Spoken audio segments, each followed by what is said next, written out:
Yeah, I do think there should be a little build up to the to the song. Nightmares and Nerds Oh, it's not your fucking show. Holy Jesus, that scared the shit out of me. Hello, welcome. We're doing another top 10, and I think I'm fully responsible for this because I recently watched Being Eddie, which is a documentary on Netflix, and it got me thinking. Watching that movie, you have an experience of Eddie Murphy's history. So I brought the idea up of us ranking 10 Eddie Murphy movies. And I think this should be an interesting conversation. I'm Charles. To my screen right is Grey Poupée, a jar of mustard. Sir, how are you? Hey, I'm doing good. Things are spicy, but well balanced over here. How has Eddie Murphy affected you in your movie viewing? I gotta be honest, I thought I was a much bigger fan of Eddie Murphy and his body of work until you said pick 10 of his films. Man, in the last 2 days, I think I've watched like 13 Eddie Murphy movies that I thought I was familiar with, and I totally am not. And man, the cast was just so much better than the end result. But my the thing that always sticks out with me with Eddie Murphy is I don't know. When I was a kid, I got Eddie Murphy movies taken away from me because I don't know. It was just weird. At one point, I didn't want to go to school, and I said, I don't want to go to fucking school. And my mom's response to that was, okay, no more Eddie Murphy movies. Because apparently that's the only way that I could learn the F word. So I don't know. That's kind of my memory with Eddie Murphy, but always been a fan. Did you replace the dog with Eddie Murphy? The Eddie Murphy stole my homework? Is that why? No, I have no idea what connection she made. I was just like, I don't want to go to fucking school. She's like, that's it. No more Eddie Murphy movies. So I don't know, man. But he's always got a soft spot in my heart because of that. I agree. It should be an interesting journey we'll have here. Bob loves movies. How are you? I'm doing pretty good. You know, I was kind of in the same boat as Grey when I was putting this together. As I was looking through the list of all of his work, I was kind of like, crap, I've only seen that one once. Oh crap, I've only seen that one once. And so yeah, there were several on there that I only seen once. And I was actually kind of surprised by the way my list turned out. Yeah, I think nostalgia could be a good way to describe these movies because we'll get through it, but I certainly have a similar feeling. Warren, I know you really enjoy Eddie Murphy, and you couldn't possibly confuse him with anyone else. Warren, nope, not at all. You? I'm doing wonderful, and Eddie Murphy. I watched a lot of his movies as a kid. We had the satellite dish, and we had HBO, and I remember my parents like watching Coming to America when I was young, The Golden Child, Nutty Professor, like all of those like comedy hits. I didn't watch much of his more serious stuff that he did later in his career, but I do have like a fond memory of him. But at the same time, though, it's kind of like it was kind of surprising it wasn't too difficult to make this list because I made it about 34 seconds ago. So, but it's I have a nostalgia factor with him, but at the same time, though, not as much new stuff as that I've been following him on with his later stuff. Even though I heard it was good, I just haven't watched it. And lastly, Laps, how are you, sir? I was very loud. That's what I am today. No, I'm good. I'm good. I had the same problem. I'll be 100% honest with you. I had a very hard time making a top 10 list because I hadn't seen a lot of them, but two, I had the nostalgia factor as well. Like stuff that I thought I liked that I rewatched, I was like, I don't like this at all. And wondering if we have the same one. I want to know which one that was. I could tell you that there's a couple. The Boomerang, did not like that movie. Did not. It's got such an amazing cast, though. You got David Alan Grier, Chris Rock, Martin Lawrence. Like, man, it should be good. Like what was the other one? Harlem Nights. John Witherspoon is Dag's father. Surprised, because I remember thinking like when I was young, like Richard Pryor and Eddie Murphy. That's That should be, and they open up a nightclub, like, you know. But he did a lot of. I noticed that a lot of his movies are like right around either before or past Prohibition time. What's up with that? It's got like a few of them. Yeah. I just did. I mean, I don't know. Yeah, Harlem Nights is a really pretty cover. Like the cast is incredible. Like everything about it. They all look the good sets, too. They all look good. The clothes Right. are awesome from back then. Like everything looks sleek. Like that's the first one that I watched a few days ago Mhm. because feel bad. My son got real sick. He had the flu or something.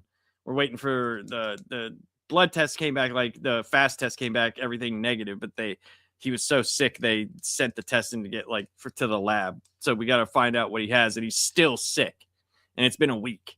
So I watched a bunch of the movies, and I was like, I know I like this movie. I'm gonna put it on. I went, I hate this movie. What am I watching this for? And but yeah, like everything looked great. And he was even filmed really well, because everything takes place most of the time at night. So it's like hard to get a lot of contrast there, you know, and everything looked great, like neon side, everything inside the bar, but it wasn't, I don't know, it wasn't for me, man. Wasn't for me. The substance, there's not really a tangible thing about that story that you could point to. And Richard Pryor is, I've never seen him so Superman reserved. 3. Okay. Superman 3 is it's the opposite of Superman 3, where they wanted a funny guy, Richard Pryor, and he's not funny. They needed funny guy Richard Pryor to be funny, and he's very he's the adult dad figure. And it's like, all right, whatever. So Eddie Murphy's important to me for a couple of reasons, and since both Delirious and Raw were released to cinemas, I am counting his stand-up specials because they play an important part. So you're cheating? I'm cheating. Was it released in cinemas? You're right. I don't think half of his things were released in cinemas. I know ones on my list weren't. A lot of his later ones were direct to streaming services. That's fine. So I don't know. Is that a requirement? Because you didn't say it had to be released to cinema. Anymore, I at didn't least say the that. streaming services should just count, because it's like Sure. there's D-tier quality movies being released to streaming all the time, and there's streaming quality movies being released to theaters too. So Yeah, Netflix.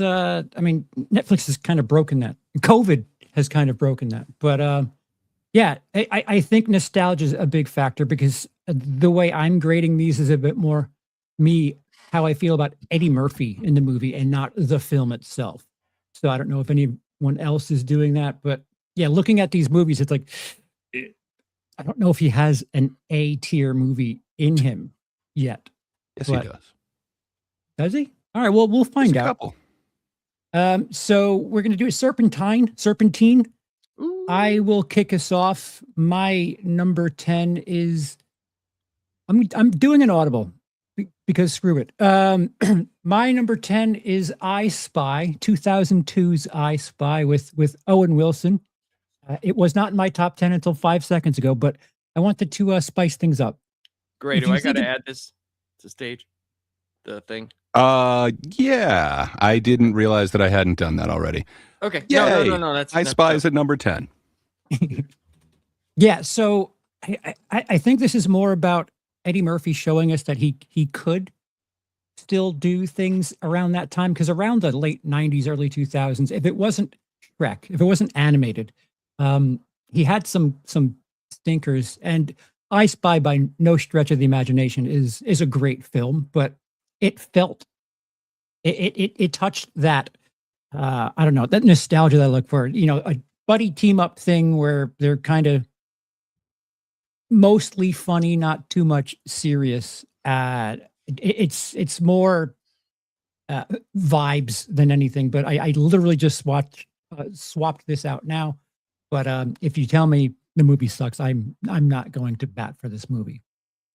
I'm judging Eddie Murphy. Thank you. It's not bad, dude. I actually didn't have a problem with that movie. Like when I watched it, I was like, okay, it's one of those things. It's like you watch it and you're like I was talking about backstage. It's not a great movie. like in movie terms, but it's his performance in it is fantastic. So Mhm. it's fun. So you like that aspect of it. It's something that you could watch like in the background and still laugh at the things that, you know, are the parts that you like. Yeah, around that time, what I remembered was Holy Man, Pluto Nash, and I was like, "Oh my god, it's over! It's over for him." And then this came out, I was like, "Oh, it's not over." So yeah, that's my 10. Gray, what do you have at number 10? So yeah, I had kind of an issue. So I wanted to stick with the rules that you know, I'm a purist when it comes to movies, and I find your cheating to be rather poor sportsmanlike, but that's fine. I will stick with just cinema. Oh yeah, I'm a stickler for the rules. What can I say? Rules were not meant to be bent or skirted. How dare you? No, there was a bunch of them that were kind of my blind spots. I hadn't seen a lot of his kind of recent ones. I hadn't seen any of them that were kind of kids movies, I guess. Imagine that, Meet Dave, all those ones. Even like Daddy Daycare and I Spy and somehow Showtime I had also never seen. So I did that kind of this marathon, and I just kind of thought, wow, do I not like Eddie Murphy movies? And then I came across one that I really kind of dug, and it was a different kind of performance from him. It's a really subtle movie. It's called Mr. Church, but I actually dug this one. That's the, for being the one where he's a cook? He's just a cook. Yeah. There's this single mother with a kid who's the mother has an illness, so he is brought in by a former lover to be a cook for them. And I don't know, man. Just somehow it spoke to me, and it was a performance that I really dug from Eddie Murphy. It's unlike a lot of his other ones. It's really subtle, but it showed a bunch of range. So yeah, I went with Mr. Church as my number 10. Was that streaming? I don't think so, but I definitely didn't watch it until it was streaming. Okay, I swear I've seen that movie because I knew he was I knew he was a cook.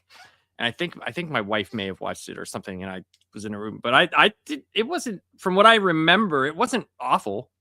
Like, it wasn't bad or anything like that. I didn't know what the hell was going on because I think I came in halfway, and I was like, what is happening here? Why is Eddie Murphy cooking for these people? I didn't know that she had an illness, and that's what happened. Thank you for letting me know now.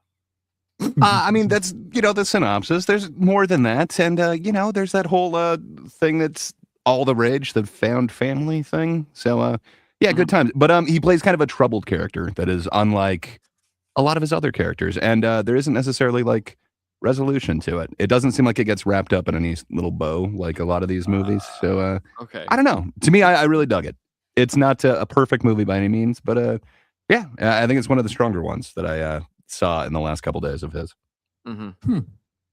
Yeah, looking at the covers on the side there's some that like I'm aware of but never got around to. Like Distinguished Gentleman, I forgot that movie existed, but there it is. Next, Bob Loves Movies. Bob, what do you got for 10? I got Beverly Hills Cop 2.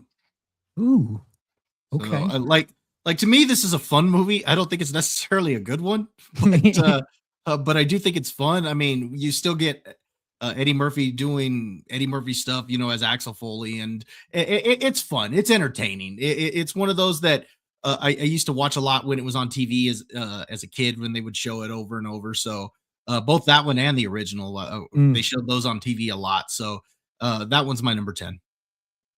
Nice. Warren, how about you? My number 10 is, and this is after extensive research. My number 10 is Trading Places. Oh, wow. Yeah.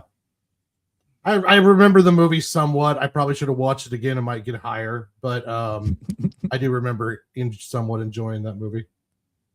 Nice.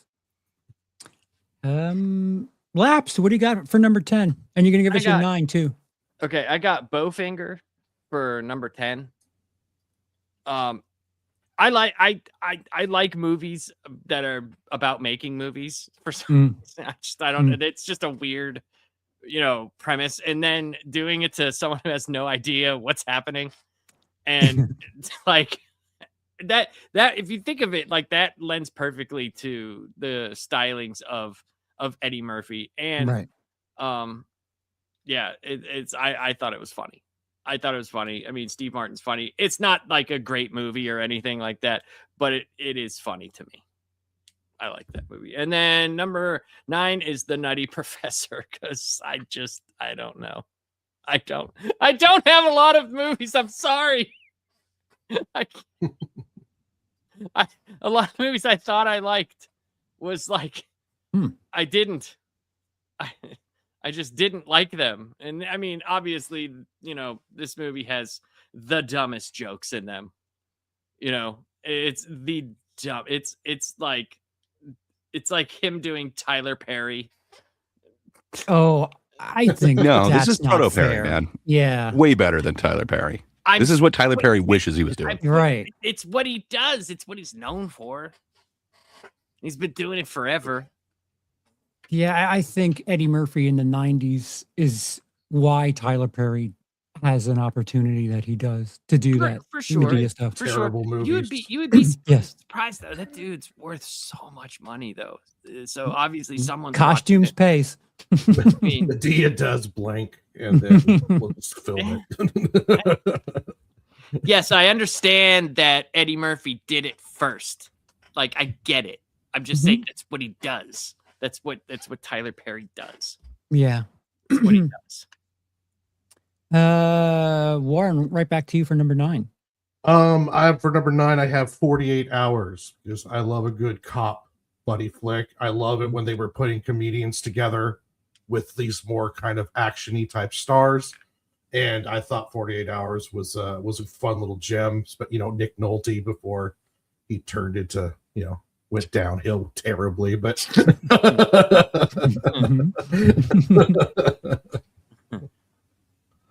Nick Nolte is like he could be so many like signs for things like birth control and then just a picture of him, like not meth, picture of Nick Nolte.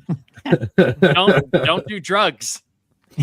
Don't they do that with his mugshot? Yeah. It's like, that's yeah. what I'm saying. He works for anything. Like he could be like the before picture, of everything. He's the 12 months on the meth scale. Like, this is 12 months into meth.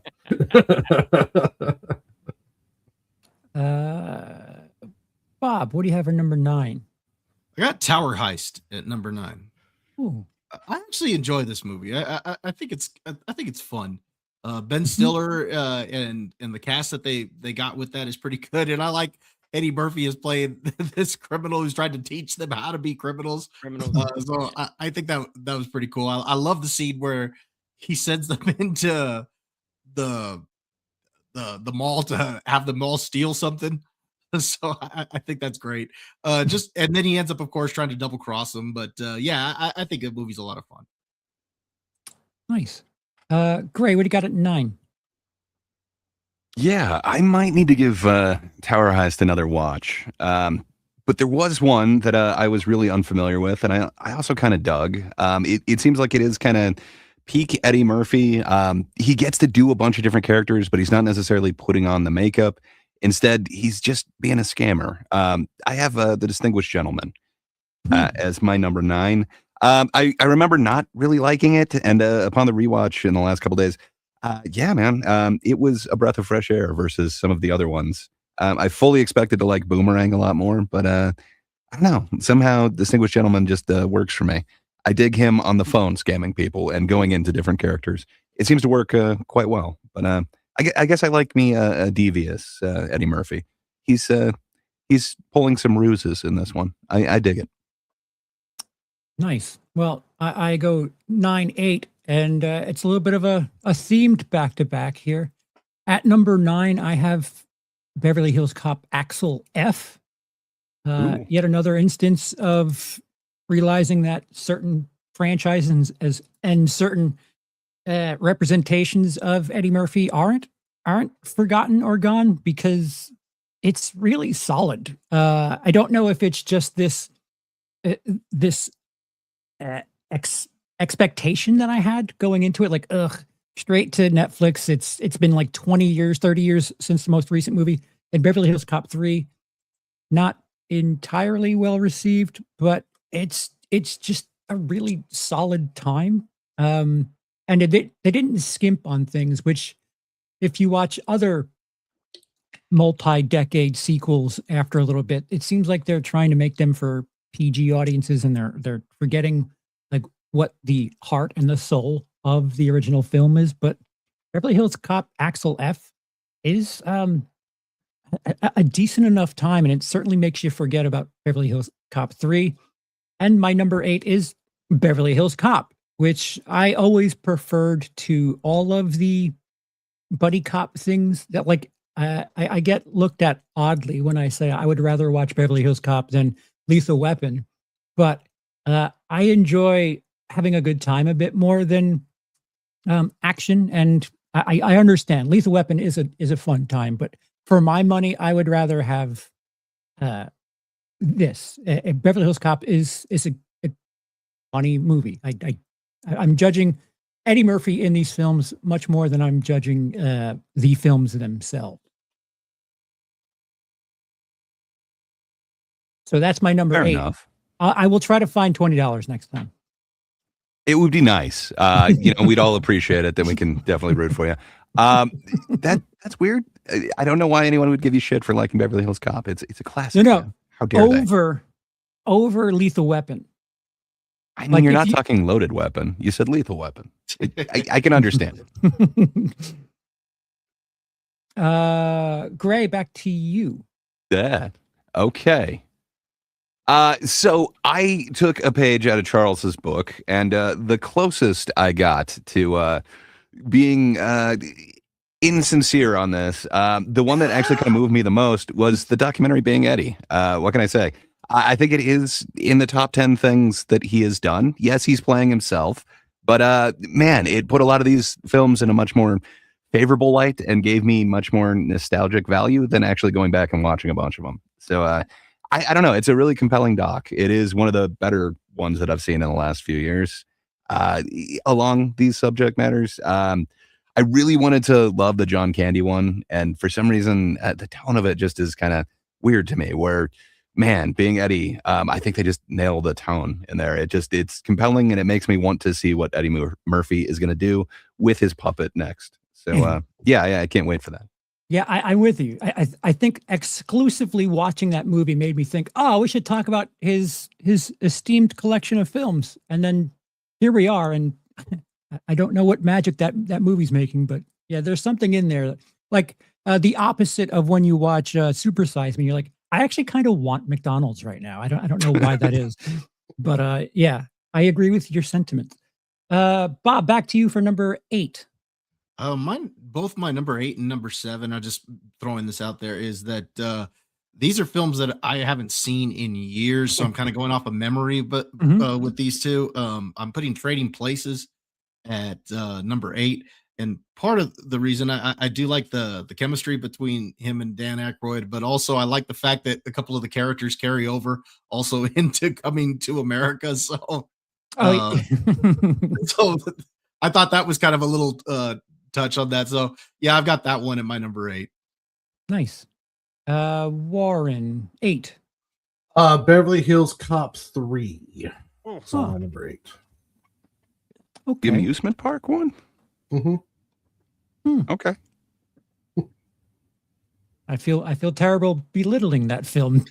Just It's no worries at all. I like buddy cop films. I didn't like 2 as much, but I thought 3 wasn't bad. Wasn't great, but it wasn't bad either. I think that's what you call all of these movies. It wasn't great. Yeah, that's that's just all of these much. movies is a shoulder shrug. Like, yeah, I There's laughed. only a couple of them that I've seen a whole bunch of times, and I don't know why, but I'll talk about it later, but there's one on the list that I've watched way too many times, and I absolutely love it. I really couldn't tell you why I love it so much. Laps, what do you got at 8?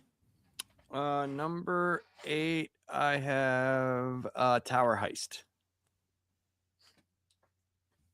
No. Oh, I'm sorry. Right. Yeah. I was looking at Bob's. Sorry, Looking. I Wait, was you had just it. copying You it. had it. My bad. I'm like, wait, you have it at 9. Yeah, no, I thought it was fun. It's Bob hit on a lot of the things that I like. It's just funny because of how stupid Ben Stiller is. And first you're wondering, like, how did you make all this money in the hotel business? Because you're a moron. And then whenever he gets set up to go, when he's like, all right, to do this, you have to learn how to be a thief. And the whole time you could see, like, Eddie Murphy's like, dude, these dudes suck. Like, this is never gonna work. So I'm gonna just fuck them over instead. And it's just, I don't know. It's a funny movie to me. It's one of those ones that, like, it's like a popcorn flick I could put on and just laugh and have a good time. I think there's something very interesting in comparison to our previous top 10s. As of right now, we have a total of 15 movies ranked. There's only overlap with one movie. Tower Heist appears in everyone's list twice. If you watch any of our previous lists, there's a bunch of parody to things. Right. Yeah. Yes. Mm-hmm. It's really interesting seeing this develop so far. And while you're there, Laps, give us your 7. Number 7 is Life. Yeah, and it continues. Yeah, Life. For me, Life. I'll say this. I thought I would have liked this movie a lot more just because of the cast. But Martin Lawrence was so annoying in this movie to me for some reason. But Eddie Murphy was great. And I know Martin Lawrence was supposed to be annoying. And it's like, that does work for him in this, but it's got the whole Spartacus scene in the movie is so funny. It's so stupid when it's like, when they're talking about, what was it, who banged his daughter or something like that or whatever. Yeah. Who's the father? Yeah. It's like, it's just so funny. And when the guy looks at the big fat black dude and he's just like, oh, and everybody starts standing up, and I'm just like, oh my God. I love a good Spartacus moment. But there's a lot of good stuff in that. There's a lot of good Jesus Christ. There's a lot of good Eddie Murphy in that movie. There's a lot of good lines in that movie. I thought that was going on my list for sure. That's the one that I have such nostalgic value for. And then rewatching it, like my wife had never seen it. So I was like, no, it's hilarious. Like we used to quote this cornbread line. Like every time any one of us like in school had cornbread, we would always be, somebody would be asking for the cornbread. But yeah, man, I remember it being so much funnier than it actually is. I don't hate it, but I thought it was funnier before. And there's not a lot of laughs in that movie. I think there is. I think it's more funny when you talk to your friends about it.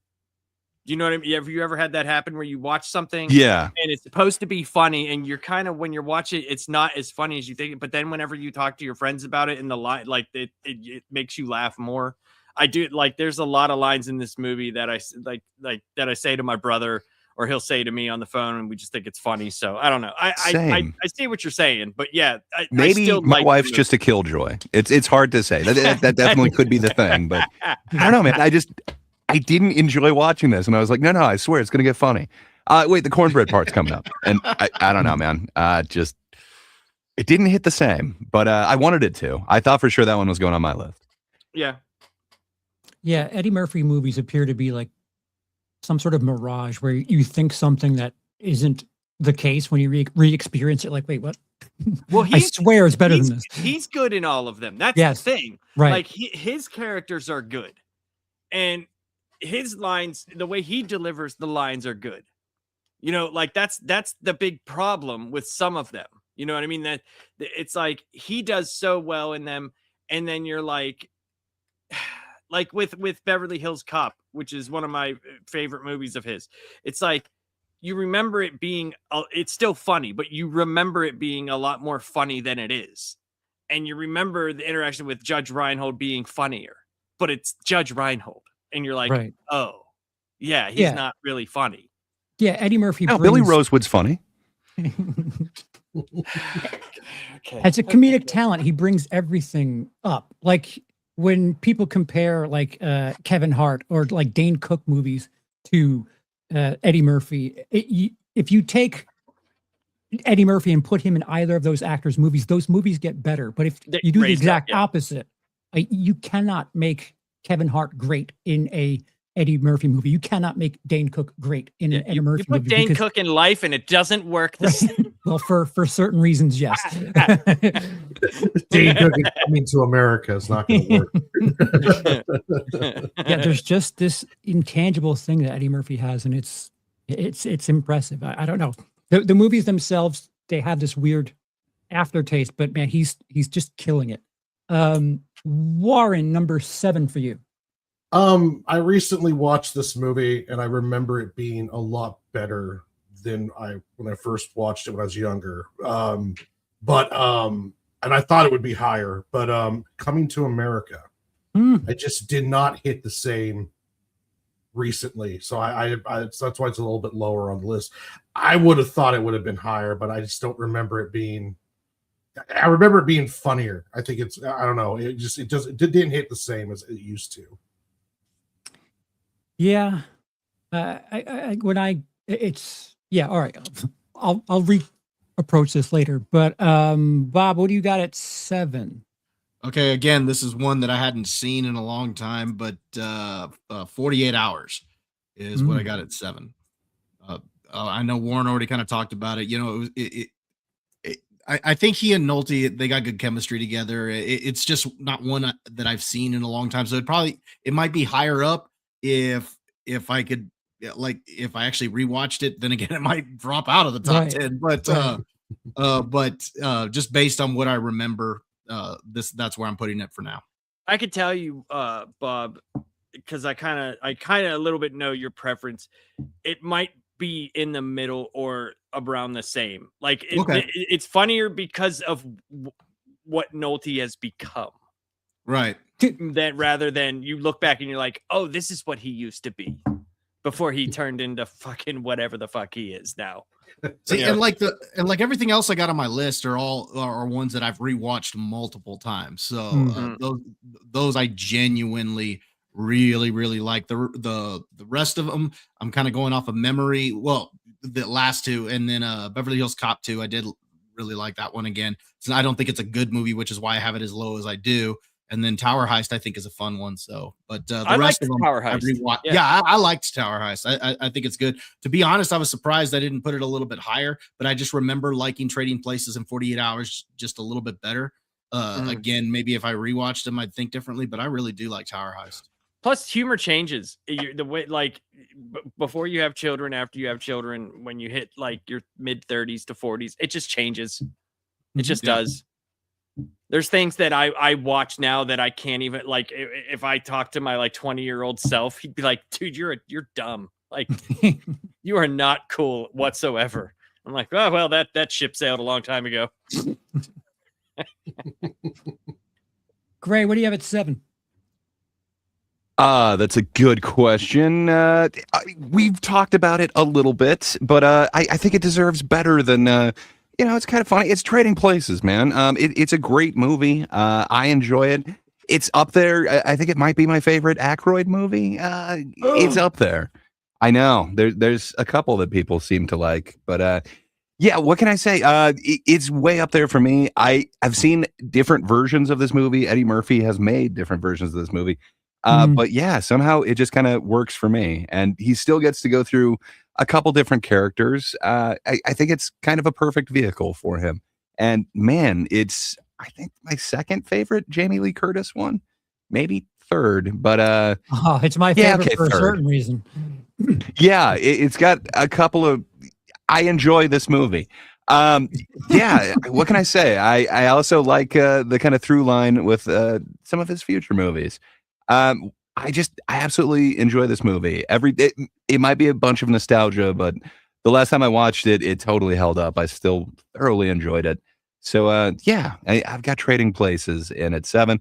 I would have thought it'd be higher on my list, but here we are.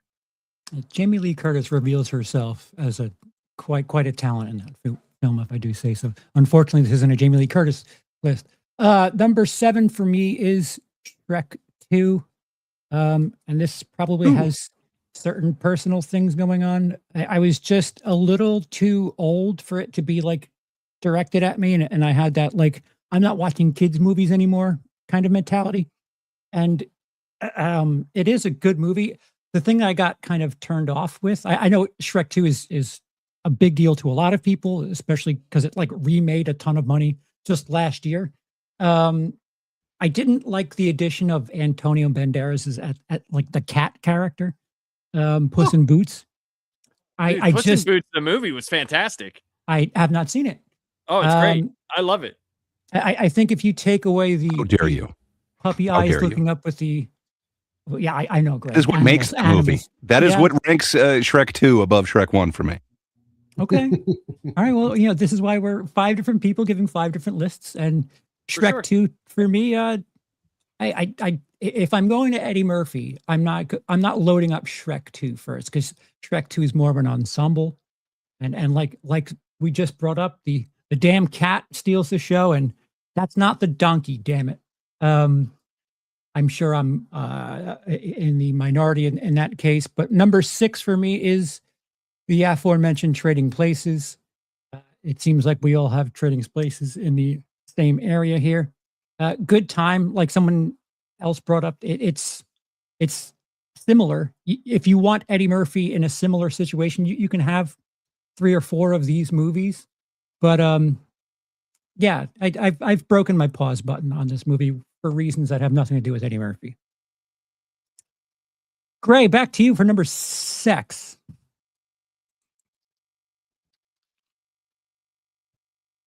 I suck at the double muting thing. My bad. I just started talking and I'm like, huh, my lid's not flapping. What's going on? I too have, put some wear on a tape because of Dan Aykroyd. He is quite the fella. I agree with you, Charles. So my number 6, this movie is not on my radar. So there's a bunch of apparently Eddie Murphy animation that I was just like, no, I'm not watching. Not only animation, there was also the Doolittles,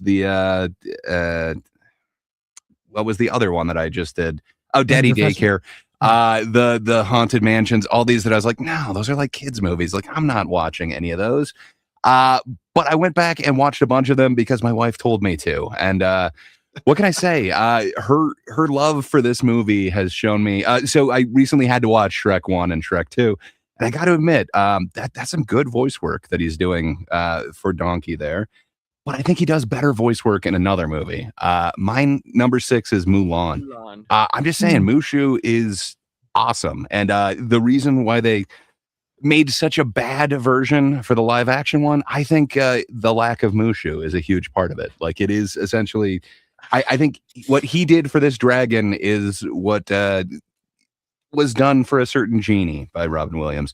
I think it's amazing. I absolutely love me some Mushu. I was way more familiar with the sauce from McDonald's than I was this actual movie. But yeah, being acquainted with it more recently, I've grown to love this movie. And it's in one of my top Disney ones. And a lot of that goes to Eddie Murphy's amazing performance as Mushu. I just absolutely love it. Nice. Bob, what do you have at 6? Number 6, I got Shrek 2.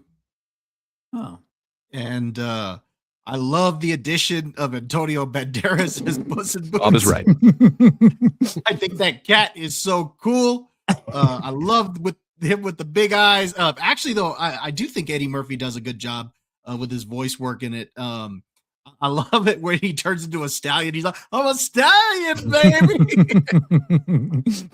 And then I also love the scene where they're on their way to far away, and he's sitting there being annoying in the back seat of the carriage.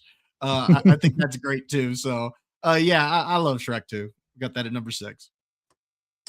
Warren, what do you got at 6? I got Beverly Hills Cop. Oh, yeah. I don't know why I thought you did that already. No, I did 3 already. Oh, right. Okay. Yeah. I was not a fan of 2 as much, but Beverly Hills Cop, the first one was awesome, and I really loved it. I haven't watched the Netflix one because I kind of assumed it would just be terrible straight to streaming nostalgia bait, but now I might go take a chance. I kind of dug it, man. I Yeah. like really It's got some decent Zamboni action.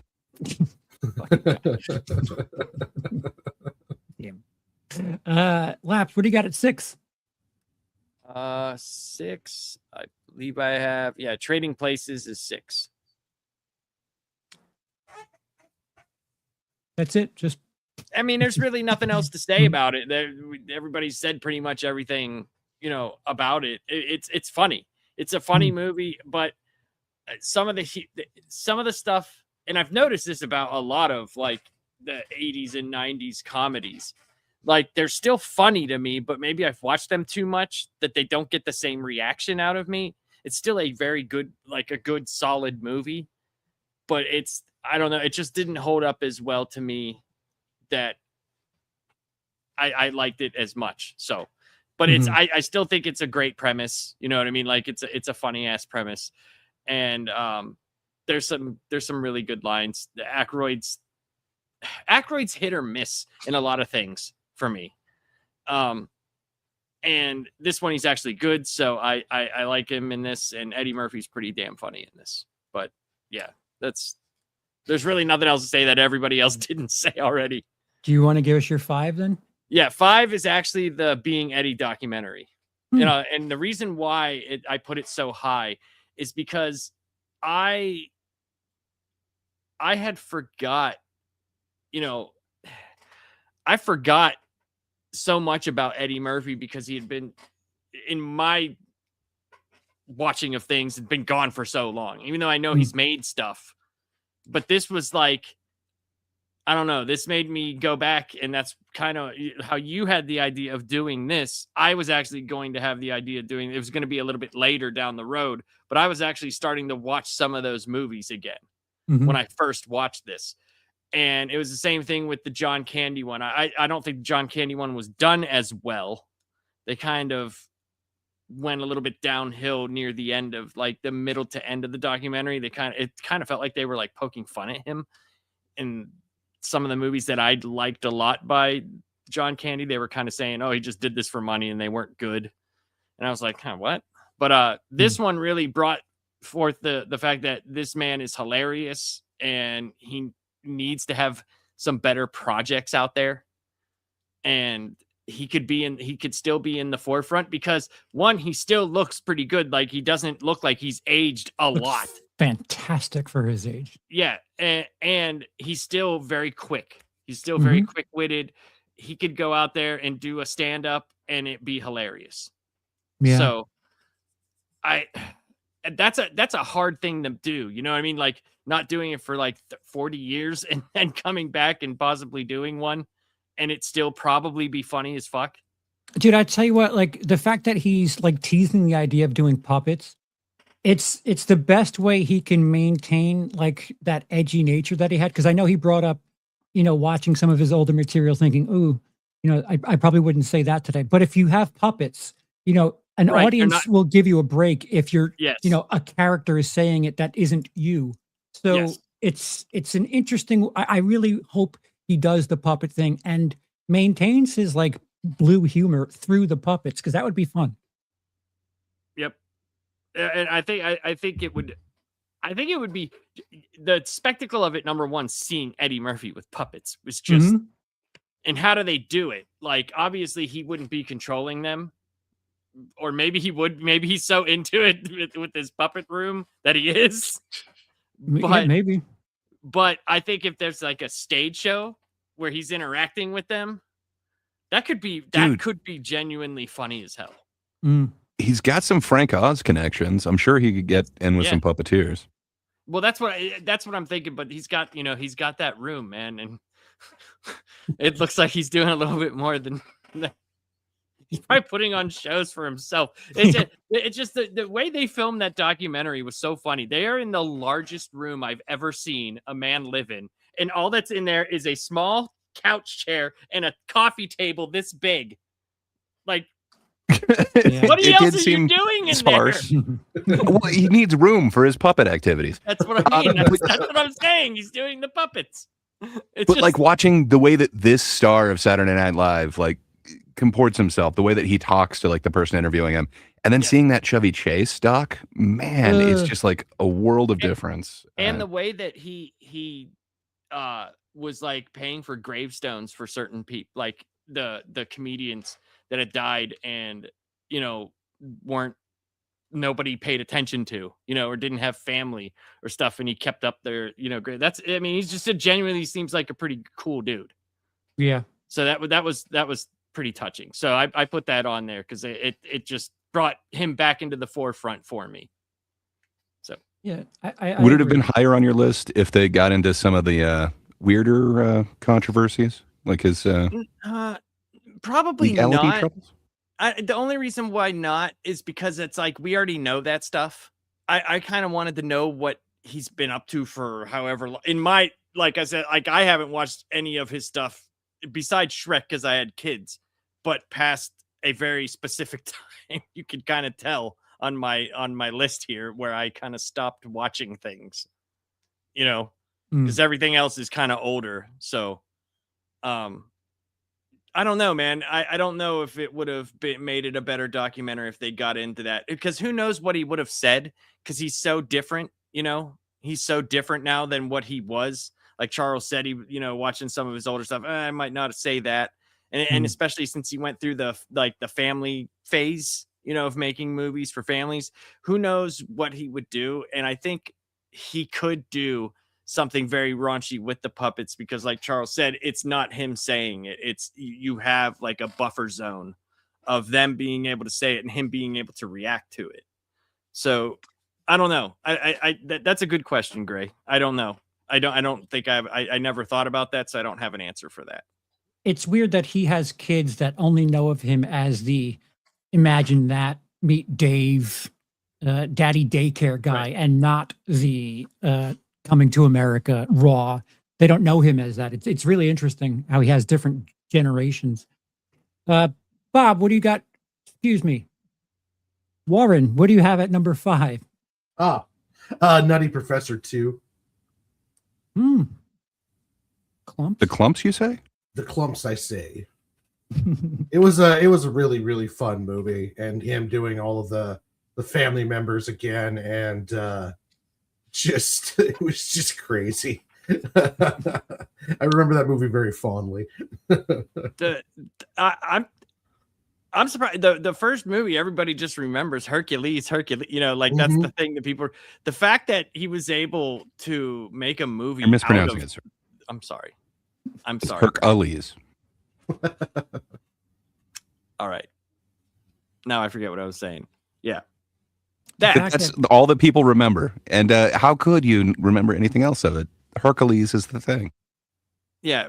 It's just amazing that he was able to make a movie based off of those characters, because it's like the Nutty Professor that had, it had the many iterations of what was the original movie called? Was it called The Nutty Professor, or was it called something else? Nutty Professor. Was it it Jerry Lewis? Jerry Lewis? Yeah. Okay. I can't remember what the other thing I was thinking of then was, but yeah, it's crazy that he made an entire movie based off of those characters, and people went to see it. Like, I never saw the second one, so I don't know. It speaks to his talent. Like, he's funny enough. He gets your attention. That's for sure. Bob, how about now? Number 5. I got Bowfinger. Number 5. Ooh, I really like Bowfinger. I agree with you. I think it's just funny.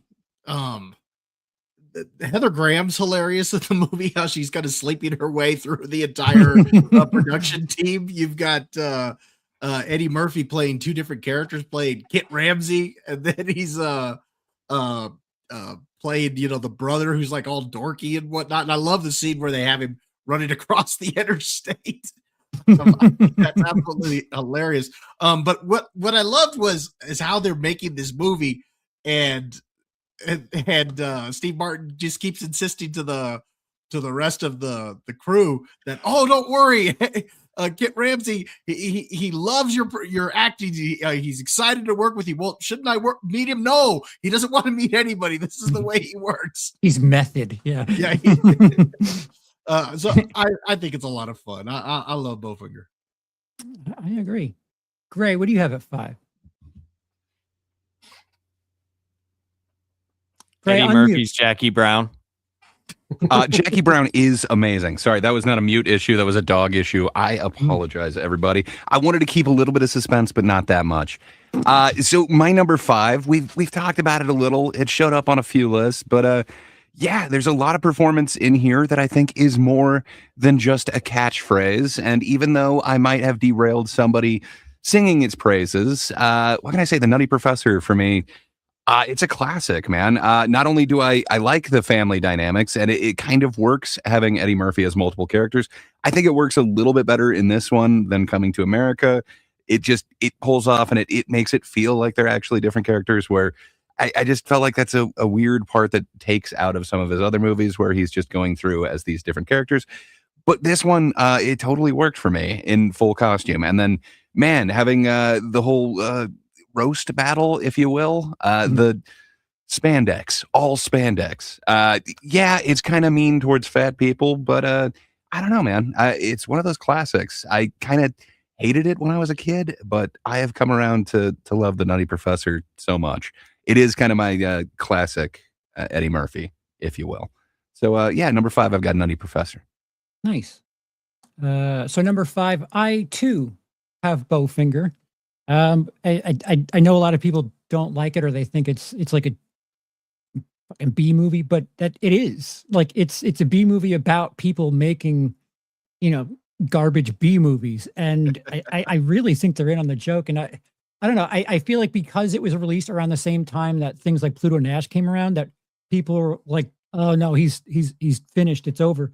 But I think it's really aware of like there are movies that come out a little too soon that people don't get. Like Last Action Hero is a movie that people were like, it's making fun of things. And it's like, yeah, but it's in on the joke. I would say the same thing about Bowfinger, how it's like really, really in on the joke. And, who knew that they were making Me Too content, 15 years prior to Me Too. And yeah, what they always say, it's funny because it's true.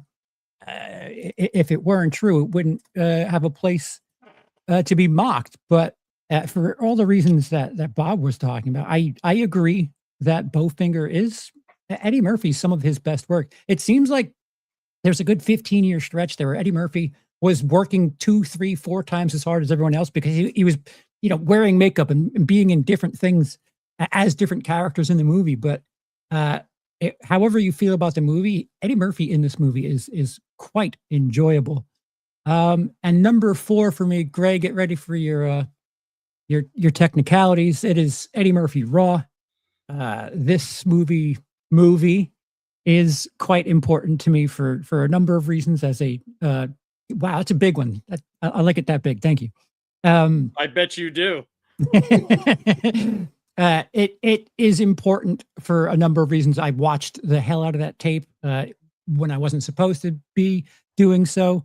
As a comedian, the fact that like this is the last thing we have of him as a stand-up is unreal. The fact that he did this stand-up special, this being his second, in his 20s, and then just stopped, is just so unreal. I can't tell you how many times I've quoted Eddie Murphy Raw, and people knew exactly what the hell I was doing. It's this shared experience thing, and I don't know if it's nostalgia so much or what, but as a comic, he was at the top of his game, and it's kind of like this Barry Sanders thing where it's like you just stopped. That's it. You're killing it. You just stopped. We certainly. I hope he goes back and does something again, or at least just releases another special, even if it's kind of mid-tier. Between Delirious and Raw, Eddie Murphy as a stand-up really was ahead of so many different people. Gray, number 4 for you. Dog?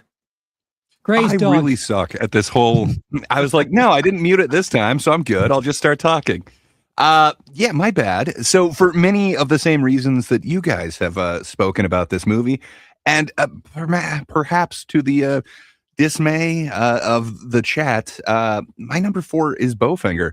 I absolutely love the performances in this, and I'm also a sucker for films about making film.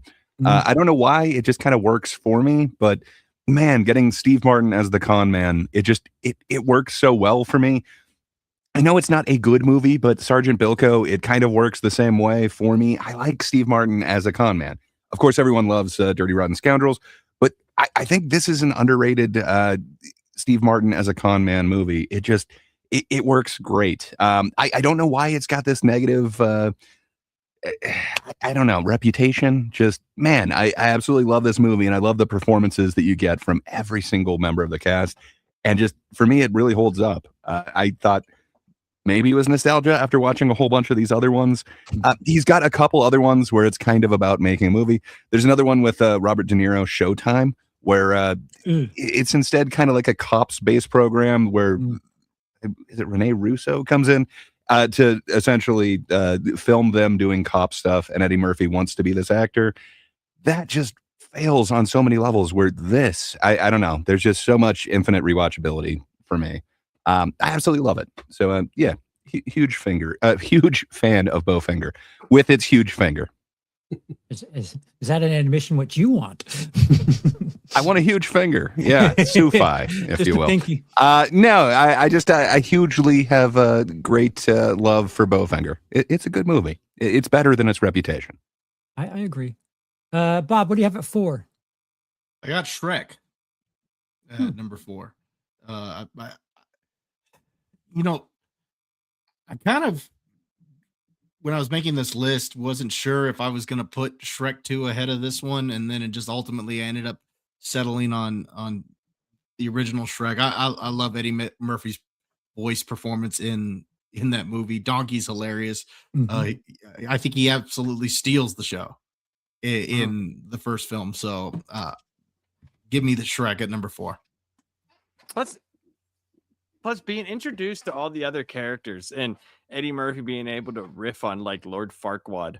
Like there's just too many adult things in there that, and I'll get into it a little bit here whenever I add my Shrek to the list, and I will talk about why. But there's a lot of things in those movies that are enjoyable for adults. Oh yeah. And I'll get into it whenever I do mine, because it's coming up soon. Warren, what do you have at 4? I have Shrek 2 at 4. And Shrek 2 is a very solid sequel. I don't think it's as good as the first one, but it's super, super close. And there was I really did like Shrek 2. It was much better than 3. They did add in Puss in Boots, and there was some spin-offs on Puss in Boots, but the most recent movie was amazing. And yeah, I liked Shrek 2. For me, it was not better than the first one, but I still adore the film. Lapsed 4 and 3. Number 4 is 48 Hours. I really, really like Beverly Hills Cop, and I like 48 Hours. I just love buddy cop movies. I just do. And I just thought the pairing, in my opinion, was really good. I don't think he's as good as he is in Beverly Hills Cop, but I think they were trying to find at that point in time like what they were going to do with him, because like Beverly Hills Cop was everybody loved that movie. Like so many people did. I remember being young and hearing about Beverly Hills Cop and how great it was, and not being allowed to watch it. So, wanting to be able to see it. And when I saw 48 Hours, I was like, oh, this is like really cool. Like, I like this. And Nick Nolte, Nick Nolte's, it's hard to explain because of just how crazy he's become. But back then he was doing a lot of movies back then. He was a big star, and to see him as he was like the big guy basically on campus in that movie, but Eddie Murphy completely steals it from him, and that's doesn't happen all the time. We've seen careers get launched that way, but not with someone who's more straight and then someone who's the funny man. It's usually like they go separate ways, but they came back and made another one, which was not good in my opinion. That's just my opinion. But Mhm. usually you have one person go on and do better. But the fact that Nick Nolte was already a big star when that came out was very interesting to me. I thought that was pretty good. It's a good movie. I could still watch it today and appreciate it. But my number 3 is Shrek 2. Mhm. And Shrek 2, Shrek 2 is it's one of the first movies that I took one of my sons to. And I can't remember when it came out. Does anybody remember the 04. Okay, yeah, 04. Okay, so yeah, so he was 4 years old. So, and I had not seen the first Shrek at the time, right? And wow. my wife, and this is back when DVDs were a thing, like he liked watching Shrek. He thought it was funny. He didn't really understand it, obviously, because he was too young, but this was like the first theater experience. And I had so much fun with him in the theater. And it was like, it was the first time that I felt like, how do I say it? It's the first time I felt like a real dad, because it was like I was taking my son to go to the theater. It was just me and him, and he had so much fun. He was like jumping up and down and doing fun stuff that kids do, but also the fact that I was able to have fun because of Eddie Murphy, the donkey character. And that was my first exposure to it, because I hadn't Mhm. seen the first one. I mean, passing by glimpses of stuff on the DVD player, but not really. And I don't know. It's funny too. That's the other thing. And now that I've seen the other ones, it's crazy that it had as much success as it did being the second movie, because a lot of seconds are either really bad. It's very rare that you have like the Toy Story effect, like where Toy Story 2 is very good. And Mhm. a lot of people like Shrek 2, a lot. And it's pretty good. I really like that movie, and it holds a special place in my heart. So Can you that's solve this long known debate? Does Antonio Banderas and the Puss in Boots character take away from the movie? No. For me, Good no. answer. I like him in that, and I actually like the Puss in Boots movie. I think that movie's funny as fuck. So, no, I liked him in the movie. Thank God film is subjective. Yeah. Warren, what do you got at number 3? Subjectively, I have the Nutty Professor. I really love this movie. I've always been a fat kid, so I kind of understood when they were, the jokes and how it could feel not to want to be a fat kid. Mhm. And so that kind of touched me a bit, but also too just him acting all the roles of the family. The grandmother was probably one of my favorites of the whole family, when she was talking about like just like all sexually charged up and shit. And yeah, she's the whole film was good, and I remember really, really enjoying it when it came out. And Eddie Murphy was just amazing in that. Yeah. Bob, 3.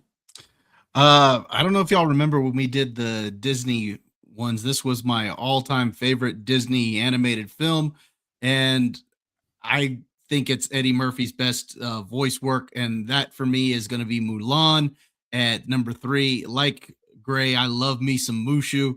That is what is missing from the live action version. I hated the fact that Mushu wasn't in the live action version, and supposedly it was because they wanted to be more realistic, but didn't they have like a shape-shifting witch or something like that? I'm like, yes, they did.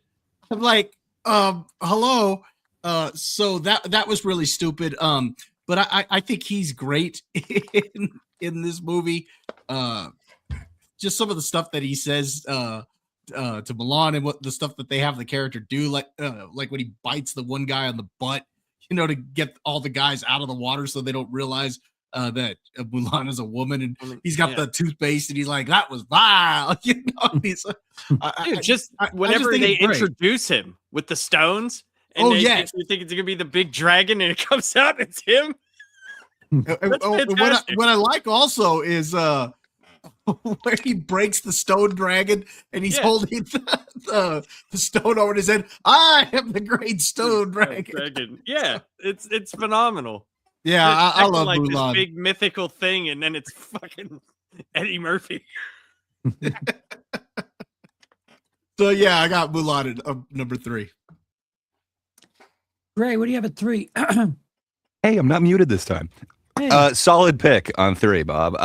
Maybe I should raise mine up a little bit, but at number 3, for me, it's pure nostalgia. I absolutely love it, and I was so excited when I heard that there was going to be a legacy sequel. I thought maybe this would be amazing, but it did not work out at all for me.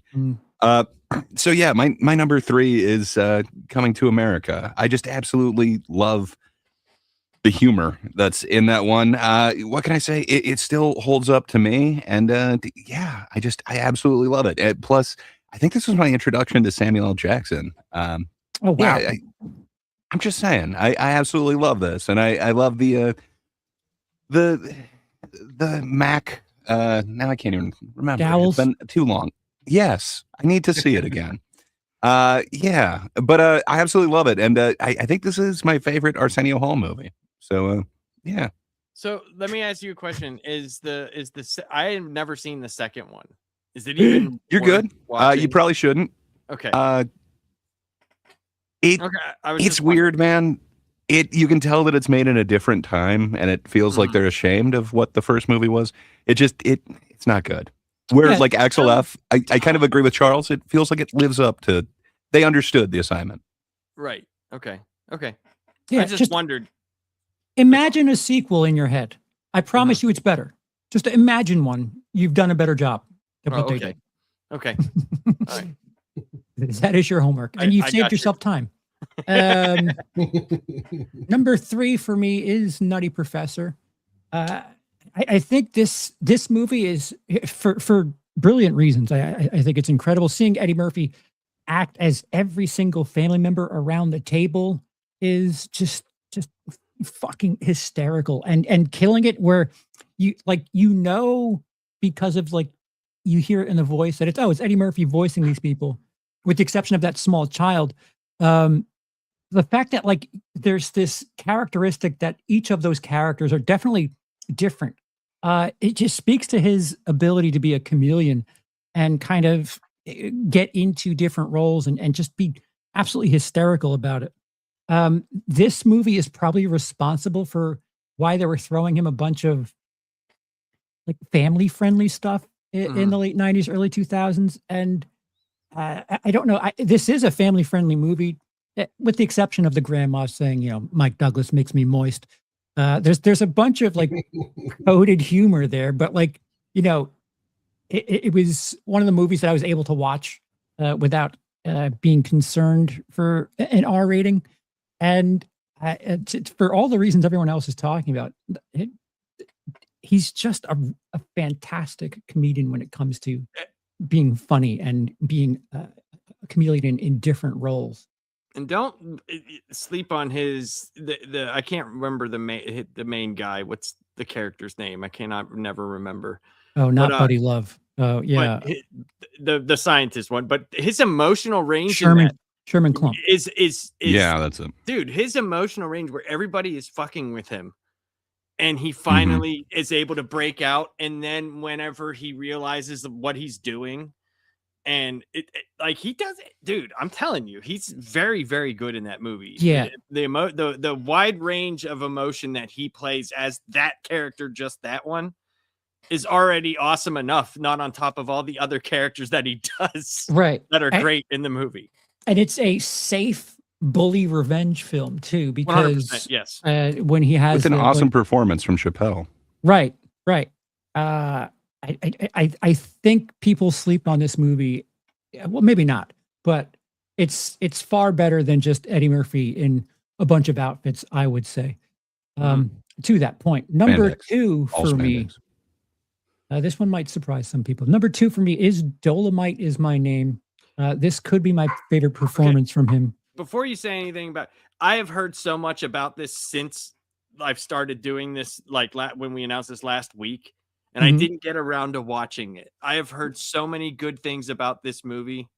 Is it as good as people are saying? Should I watch this? It's number 2 Yes. on my list. Well, I understand that. do but you like know, Jackie Brown? You know what I like. That's the thing. It is Jackie Brown levels of Eddie Murphy. You know what I like is what I'm saying. Like, you kind of know what I like. What do you think I would enjoy this movie? Yes. Okay. Yes, because it's You should. Stop it.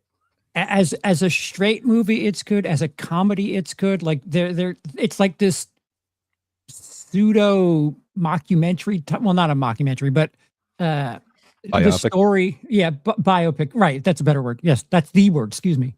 Of a blaxploitation actor, and I don't know if you want to see Eddie Murphy today or recently and have that 80s feel to it, but but a bit more old and mature and of the time. Dolomite Isn't My Name is, I think it's his best performance on multiple levels. Dramatic, not his best comedically, but he's certainly kicking off the rust as far as I'm concerned. I had an incredible time, and I was shocked when I experienced this, and I was actually frustrated. If I'm not mistaken, I think there was Oscar buzz for a little bit, but it's a Netflix movie kind of shit on it. But I believe that's the case. Yeah, it was on my list, and it was one I just didn't get to, and I had heard a lot of great things about it. And my brother loves this movie. He loves this movie. I would tell you to take all of that away from it and go in as low expectation as possible, because that's what I was. And when I left, when it was over, I was like, oh my God, like, holy shit. That was very good. Okay. I'm going to watch Laps gives it 4 out of 5 Jackie Browns. So. He deserves all the 4 Jackie out of Browns. 5 Eddie Murphy as Jackie Brown. That's what I give. Gray, what do you got at 2? Well, I'm not here to copy you, but I also have Dolomite Is My Name. I slept on this one for so long. I had seen Coming to America with the number 2 in there, the sequel, and I just thought, no, there's no way that I'd already slept on it. Then You People came out, and I just did not enjoy that one. And then I even waited for, what's the next one, The Pickup or something? Pickup. Anyway. I just recently went back and watched Dolomite Is My Name, and there was a strong chance that it was going to come in number 1 for me, but I think there is one more iconic performance that just completely epitomizes Eddie Murphy for me. So this comes in very close. It is a photo finish. Dolomite Is My Name. Man, it is the Jackie Brownest of performances and movies that Eddie Murphy is associated with. It is top tier. When Charles was saying he didn't know how many A tier ones, I think this one and Mr. Church I would totally put up there. I don't know if they're quite S tier, but damn, is it a good movie. And it's got that whole same thing of kind of Showtime, and same thing with Bowfinger, where there is this element of making a film inside the film. And I think it does it in a better way than some of the previous ones. So yeah, I highly recommend it. If you haven't seen it, go check out Dolomite Is My Name. Eddie Murphy is showing that he still has it, and man, he can kill it. But sadly, we're getting Coming to America, You People, and The Pickup instead. Is it sad that like none of us, at least not yet, have the one movie he was nominated for? No comment. Oh, you do. No, just yeah, I'm happy that I'm hearing all of this, because my brother, like, he's one of those dudes that like he gets into something and he'll be like, oh, you got to watch this, because he watches a lot of stuff. He knows I don't, and you got to see this. And there's been many times I've watched stuff that he's told me to watch, and I was like, yeah, we don't like the same things. So, we're not on the same level. Like. Yeah, so I'm happy that I'm hearing this, because I almost everything you guys have actually told me to watch, I've liked. So, well, your bad take on Jackie Brown is the only thing that gives me a little bit of weariness about this. But I think you'd like it. What is my bad take on Jackie Brown? Oh, just that it's not Quentin Tarantino's best work. Oh, okay. Right. So everybody on the panel, is Jackie Brown Quentin Tarantino's best work? Show of hands. I have my hand held high. Okay. Yeah. So do you say that to everybody else or just me?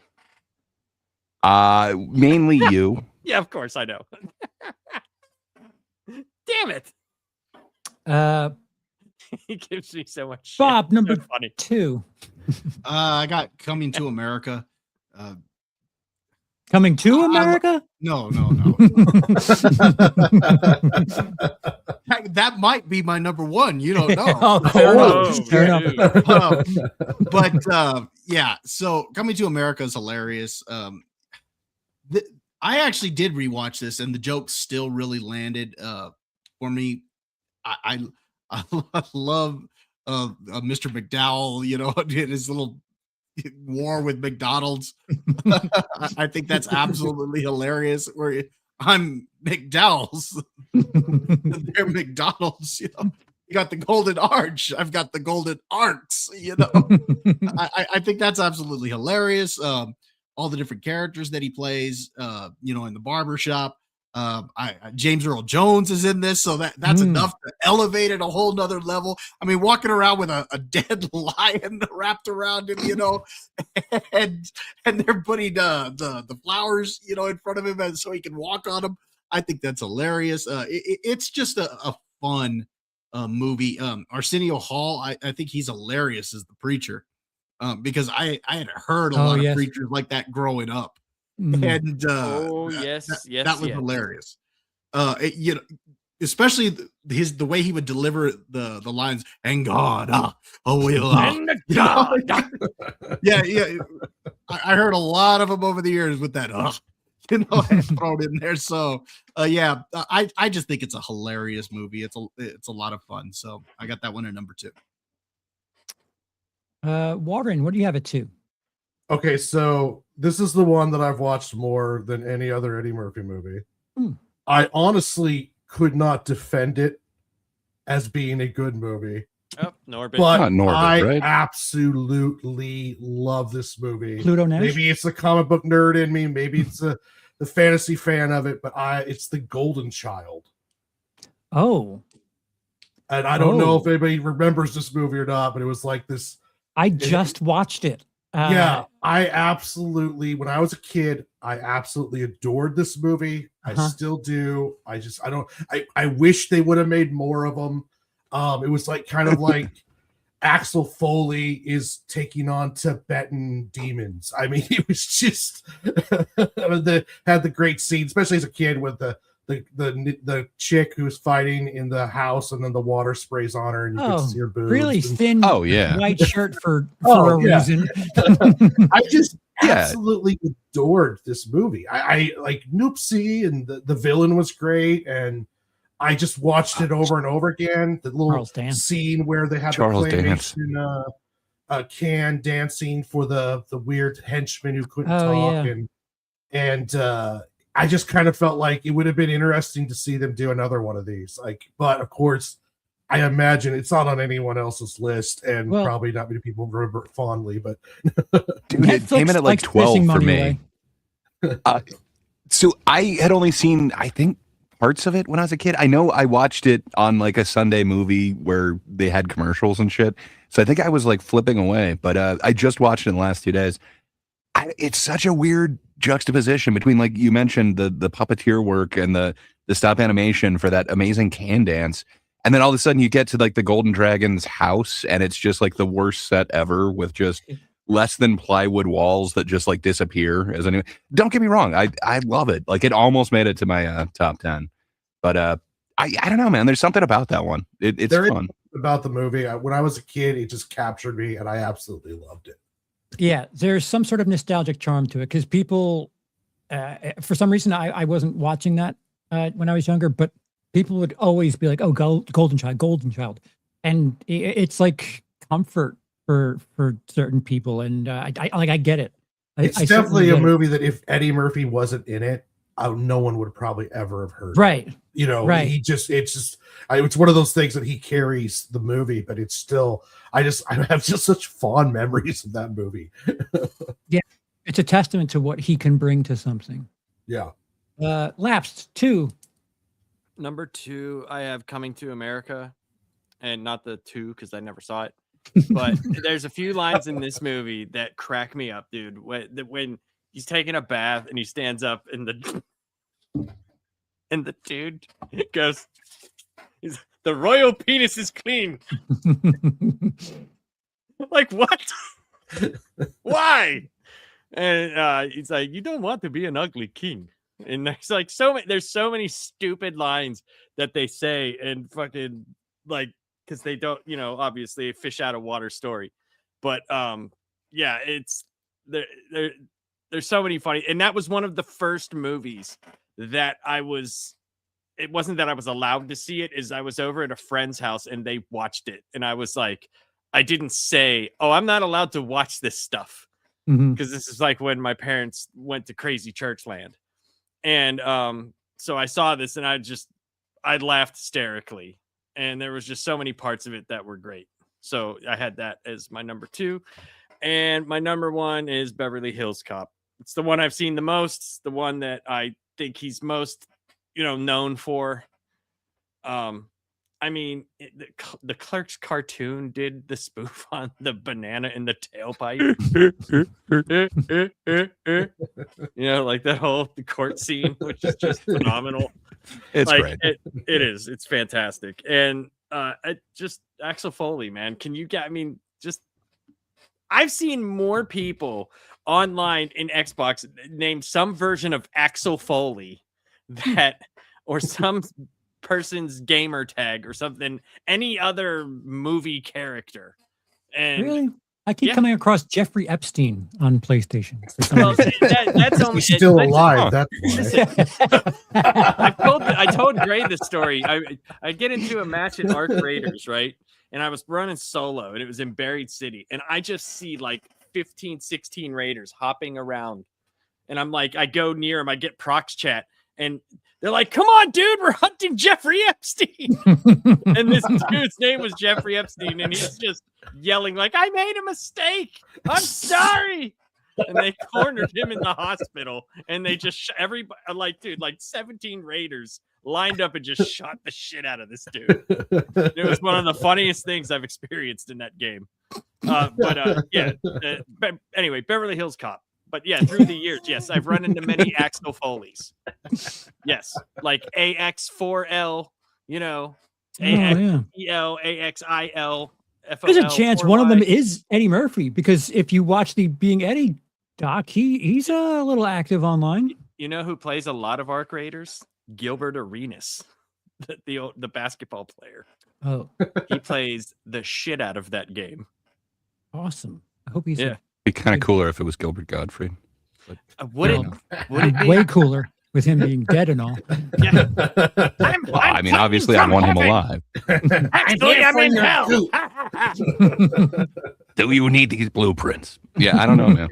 I think it'd be fun. Do you have the medium gun parts blueprint?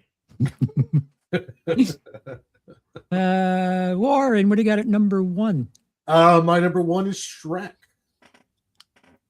Eddie Murphy was Shrek the entire movie. Like it's Michael Myers. That was Shrek. No, I'm saying is if he wasn't in that movie, it wouldn't have worked. I'm an asshole. Like, don't mind me, I'm an asshole. Yeah, only was Farley though. I love Shrek. It was one of those great non-Disney animated cartoons. And Donkey was just absolutely amazing and quotable, and he was amazing in that role, and his voice work. I am not a Mulan fan, but I do love Shrek. Well, I mean, you think about it. I mean, you go to Shrek 2. He did have sex with a dragon, so there's that. That happened. That is true. Carrying that story forward, and in Mulan, he is a dragon. So look at that, connecting the dots. Oh my God! Just done. Bob, what do you have in 1?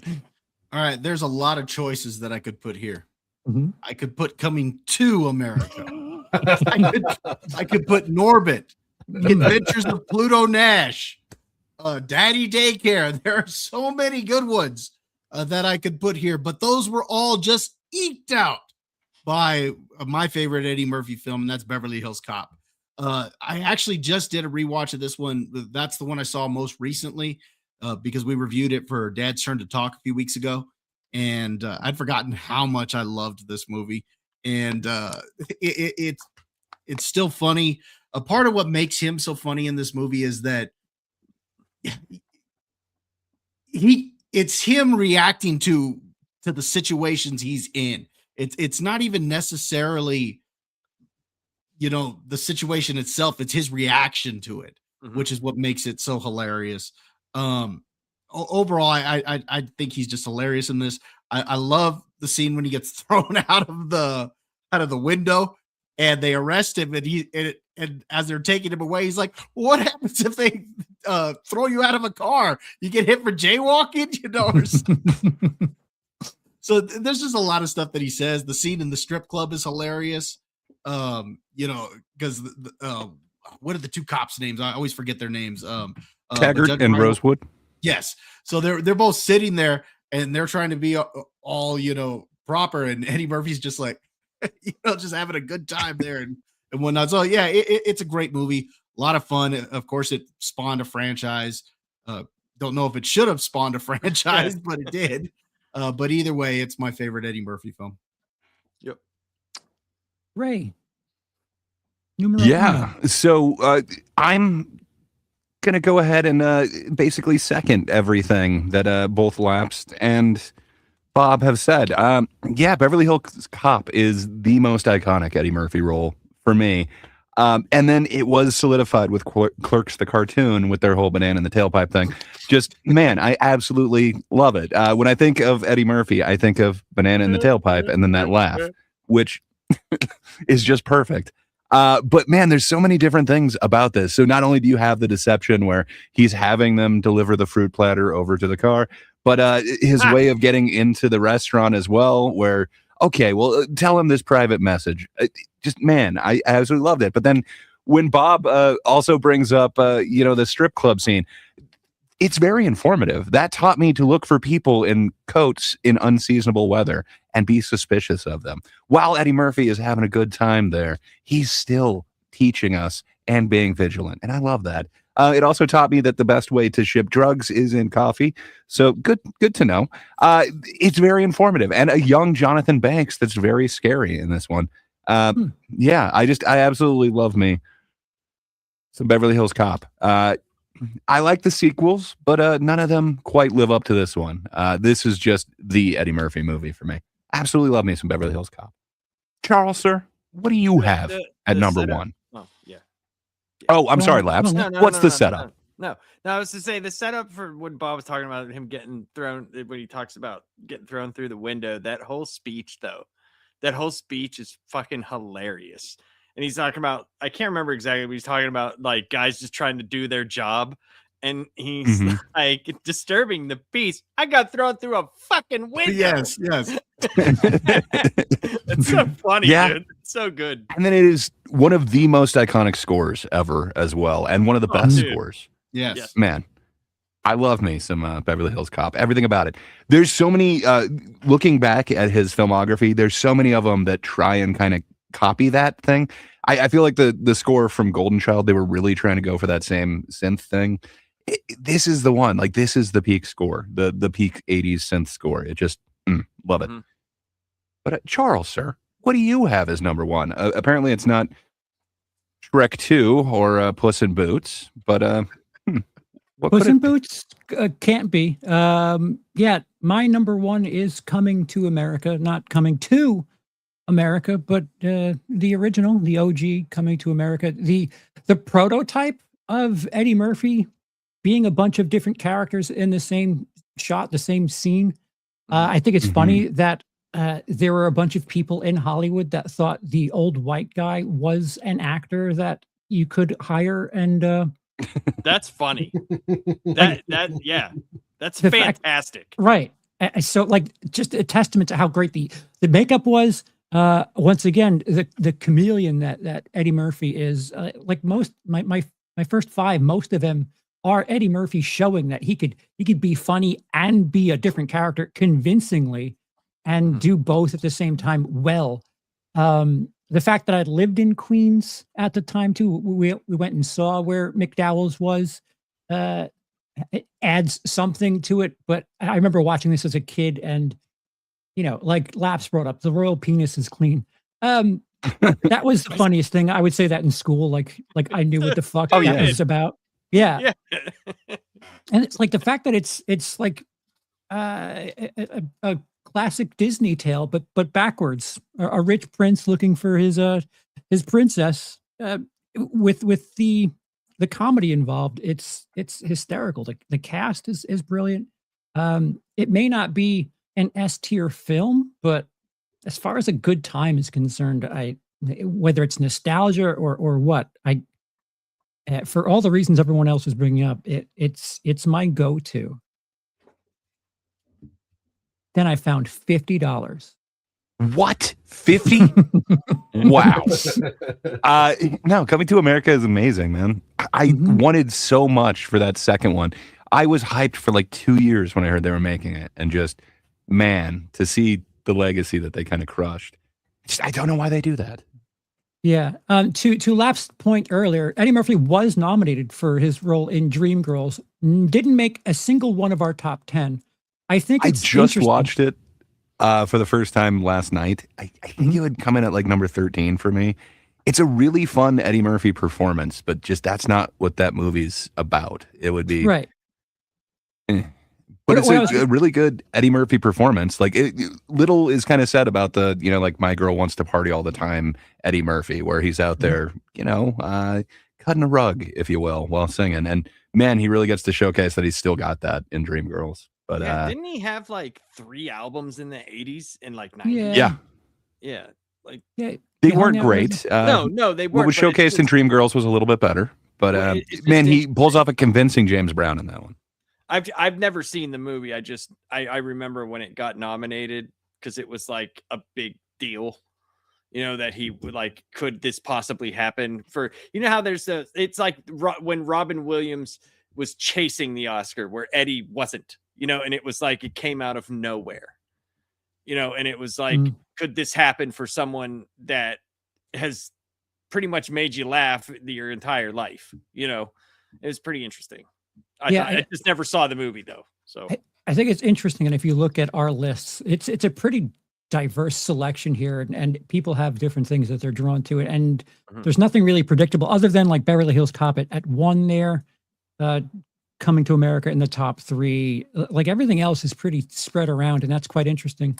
Like I brought up earlier, I don't think you have an S tier Eddie Murphy movie, but I think you can have A+ tier Eddie Murphy children's film, family film, action comedy. Like he's perhaps not S tier, but as a Swiss Army knife, he's probably the best actor that can also be very funny and also be charismatic, because they've tried to do the Eddie Murphy thing so many times since, and actors just can't pull it off. So there's something to be said that, sure, you might not say that there's S tier Eddie Murphy stuff out there, but him as a utensil in that toolbox he's certainly an S tier actor, because no one else can do what he does. Well, if you count what you put Raw as 4, that has to be S tier. Right? Yes. Okay. So if you're counting that as it was released in theaters, that has, at least for that particular stand up. Yes, but it was still released in theaters. So as a comedian, as a comedic actor who can play characters, I don't think you're getting any better than him. Well, he could come into even the most weirdest scripts and make the movie not only watchable but enjoyable. Like, and he can also overshadow really top actors too with the way he acts and roles. He's very, very, very talented. Right. When it comes to his acting. I mean, his stand-up is great. I wish he would have done more, but at the same time, though, his acting is A+ as well. So it's like, Yeah, I think he brings something to, say there's a script that he didn't write, but he, the character, the actor, the performer, will bring something. He'll add some sort of tag to something that makes it his, that he has his charisma, he has his charm that he brings to it, that, other comedic actors will just do the line, and it's like, Yeah, you're not making it. You're not making it you. I feel like Eddie Murphy is the best at, even if they're words that he didn't write, he will make it feel like, oh, Eddie Murphy made this his own. Well, he's got range too. Like, you Sure. put Kevin Hart in a movie, it's almost like here's Kevin Hart running around with a CIA agent, or here's Kevin Hart in a video game. With Eddie Murphy, like we showed with like Nutty Professor and a bunch of other stuff, he's actually acting. He's showing a full range. He can do sad. He can do all sorts of dramatic as well. With these other comedic actors, they're kind of just being the stand-up comedian in these kind of weird situations.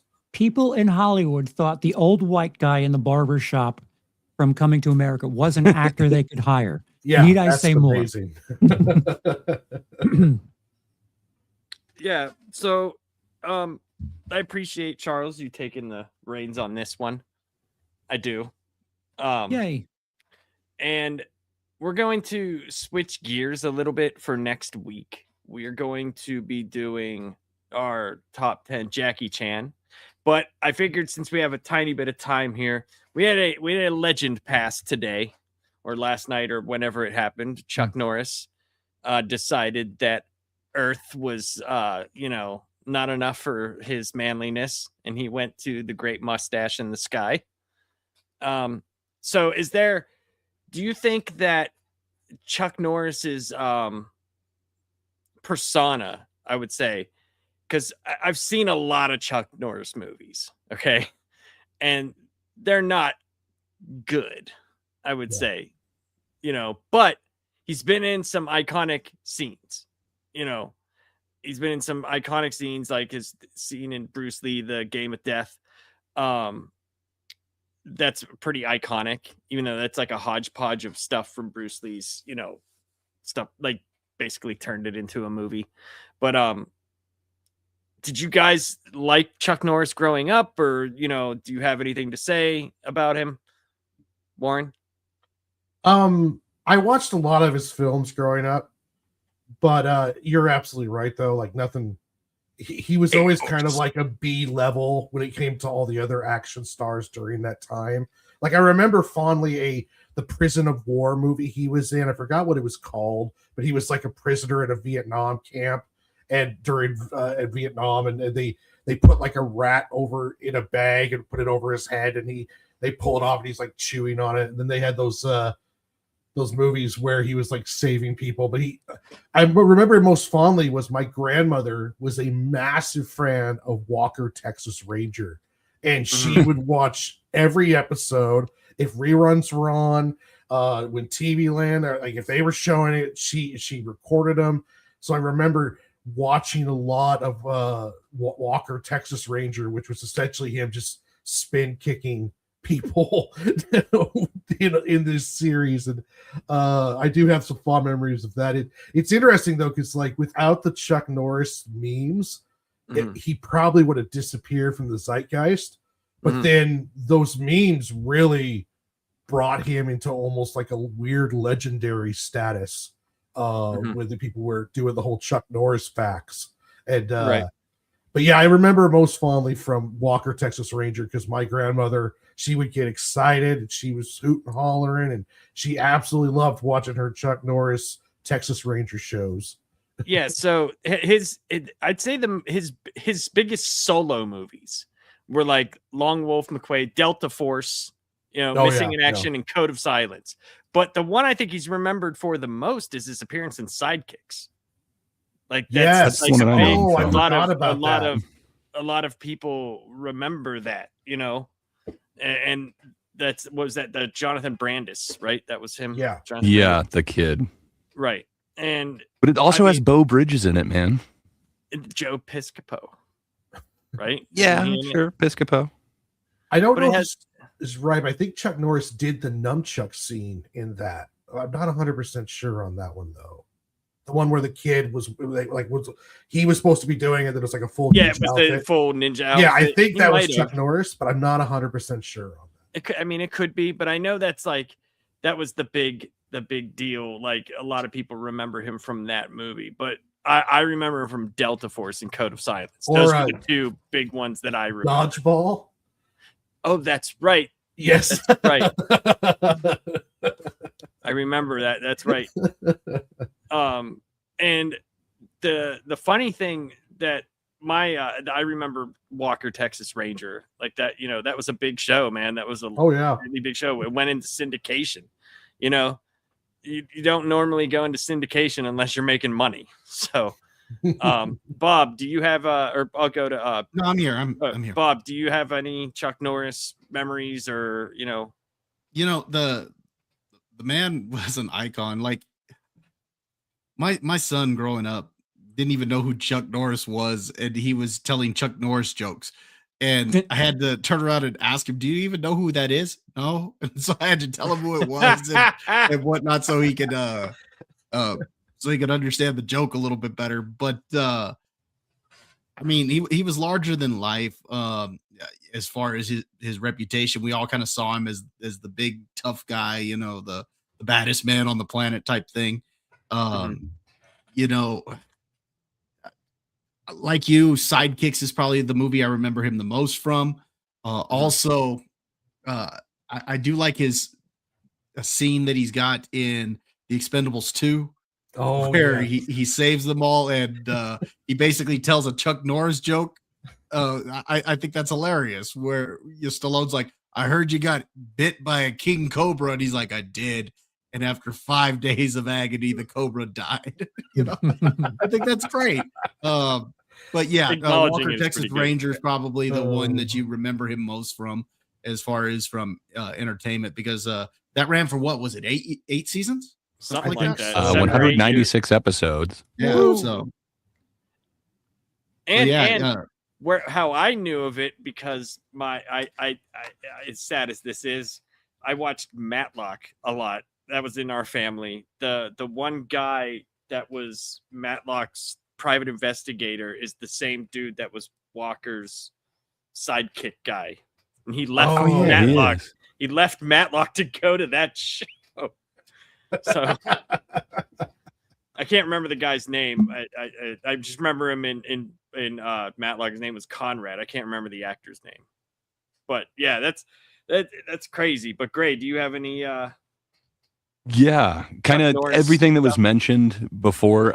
My grandpa was super into like John Wayne and Chuck Norris movies, so I saw a bunch of them when I was a kid, like Delta Force, Missing in Action, all of those. Yeah. But the ones that I actually remember, of course, there is Walker Texas Ranger that was always on, and it seems like my grandpa really enjoyed that one. So I've seen way too many of those episodes. But Here. I remember Sidekicks. I don't know why I have such a vivid memory of this movie. I think I've only seen it a handful of times, but man, that kind of sticks with me, especially like the Chuck Norris thumbs up thing. Just, man, I kind of dig that one, but there's one movie that really stands out. I had forgotten about a scene in Dodgeball. That's probably the one that I enjoy the most, but there's this like guilty pleasure. Just the synopsis of it is, with his cop companion shot and killed by terrorists, Reno the dog pairs up with tough cop Jake in thwarting the criminal organization. It's Top Dog from 1995. About that it's one. kind of like Turner and Hooch, but this time we've got Chuck Norris. Yeah, I dig that one. I understand why it only gets like a 4 rating on IMDb, but man, it has a soft spot in my heart. Let's not forget that cast, man.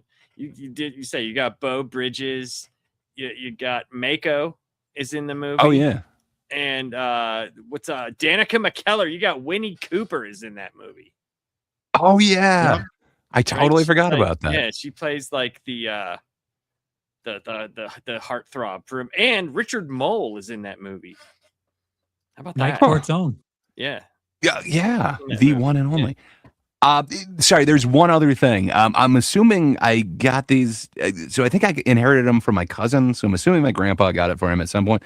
But I inherited a bunch of toys from the old Chuck Norris Karate Commandos show. Mm-hmm. I don't know. It was weird, but they were really fun toys. I kind of dug them. But I inherited these really old toys when I was a kid. In the early 80s, when I was like five or six, it was like 81, 82. Point Karate got real big, like it was huge, like for some reason, and he was one of the leading guys on there. And they brought the ISKA, which I still think is there. It's like a kickboxing thing, right? And he was all over ESPN when it first started, and like they had like weird like breaking like people would break shit, like weird things that you would see on ESPN late at night. And he was like real big into bringing martial arts to the forefront in America, before we got into like everybody thought they were a ninja, like he was huge in karate, absolutely huge in karate. Mm-hmm. And one of the reasons why he got the Bruce Lee movie role, I know there's a great video on YouTube where someone takes the scene where they're getting ready to fight and they're like taking the shirts off and they play some like real sexy music. It changes the whole aspect of that scene. We see him stretching and well, that was the thing he had talked about. Chuck Norris had done an interview where he talked about like, because people hold Bruce Lee in this like mythical, standing, and he was they basically asked him, they were like, who would win a fight? He's like, look, he was like, Bruce may have fought a lot in China and on rooftops and stuff, but he was like, but I am one of the best martial artists in the world. He's like, it wouldn't have been a fight, and I'm also 220 pounds. And I just started laughing. I'm thinking like, dude, if he would have kicked him, it would have killed him. But it's funny, in those 80 action heroes, he was like the most real badass, like out of Arnold, John Claude, Bruce Willis, out of all those guys, Chuck Norris was the real badass, and he got the worst films out of got the worst ones. Like I still can watch like Delta Force and Code of Silence. I think Code of Silence was the biggest one, like, because I think that was like in like maybe not did well, but that was maybe his. I'm not 100% sure, but that might have been his highest grossing movie. But yeah. But Charles, do you have any Chuck Norris? No, I have. I mean, it said that he passed. I have something of a blind spot because I'm not the biggest martial arts fan. Mm-hmm. Most of my experience with Chuck Norris is for people who think of the cliche with Netflix. Just think of Netflix doing this without money, and that's what Canon Productions was in the 80s. Just getting anyone. Okay.